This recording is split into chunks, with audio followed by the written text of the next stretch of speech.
अस्सलाम वालेकुम वालेकुम रहमतुल्लाह। सलाम रहमतुल्लाहि व बरकातुहू। अगर किसी को ताकत चाहिए, एनर्जी बढ़ाना चाहते हैं तो वो क्या इस्तेमाल करें?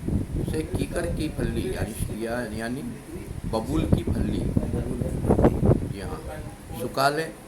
उस बबूल की फल्ली के साथ पाव किलो शतावरी लें, पाव किलो अश्वगंधा लें, पाव किलो गिलवी लें और आधा किलो लाल मिश्री लें और इसे पाउडर बनाएं और एक एक चमचा लेते रहेंगे दूध लाल के साथ। मिश्री यानी गुड़।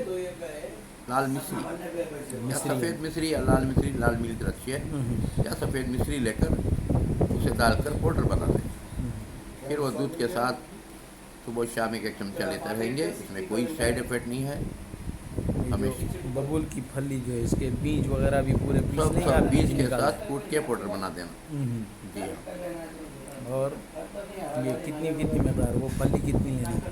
सब एक आधा तक की ध्यान लीजिए पूरा इंशाअल्लाह। सब एक लेवल है। जी एक लेवल ले लीजिए और और उसमें कलौंजी और मेथी भी उसे डाल लीजिए। उसी के बराबर वाह, ठीक है, बराबर। तो उसको पूरा कूट के उसको बनाना हाँ बना लें। अगर आप पत्थर में कूटेंगे या कोई तो उसका बहुत फायदा होगा, मिक्सी में थोड़ा कम फायदा होगा। अगर उसको कूट लेंगे, पत्थर में कूट कर बनाएंगे तो बहुत फायदा होगा, मगर बहुत मेहनत लगेगी। या मिक्सी में बनाएंगे तो भी फायदा होगा।